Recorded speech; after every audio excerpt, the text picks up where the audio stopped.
Frostbite's been in development since 2006, and there's always been a roadmap and a plan for Gen 4 and beyond. So I like to think of Frostbite as an evolutionary process, and Frostbite 3 is the next step in that evolution.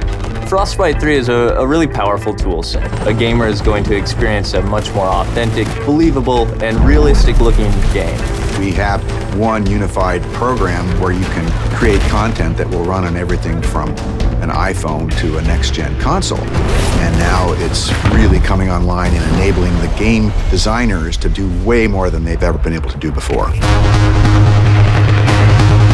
We spend significant effort on creating more dynamic and living environments. Before, they would have to go to a lot of work to make a tree feel like it swayed in the wind. Now we give them the tools to create the tree, and we let the game engine control how the wind affects that tree. Frostbite allows everything to work together. The waves on the beach, the wind blowing the whitecaps, even the clouds overhead all move consistently with the forces of nature. You might see an explosion go off, you'll see the trees nearby shake from the explosion. It's sort of subtle, but it creates this sense of seamless reality. So the large world coupled with a lot of people running around interacting with you really pays off in Battlefield 4. Destruction has always been a core feature of the Frostbite engine. It's the evolution of the way the environment is impacted by gameplay. Everything from the smallest spark colliding, but also gigantic chunks of debris that crumble when they impact the ground. The guys on Battlefield 4 have been working on something called Levolution.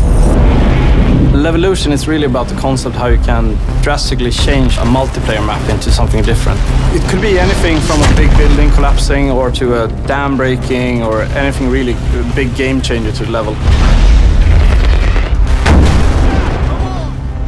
A recent feature that we've put in, and you'll see in Battlefield 4, is our networked water simulation.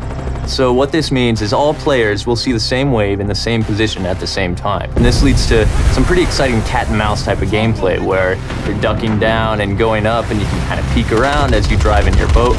It will no longer swim on a flat surface. Instead, it will be affected by the different waves and everything. And that comes to everything from living characters that are swimming, but also to the ragdolls. Something like a jet crashes into the ocean, you'll see the water react and the debris will then float on the waves. It's a very, very cool dynamic engine. Things just happen and it seems right.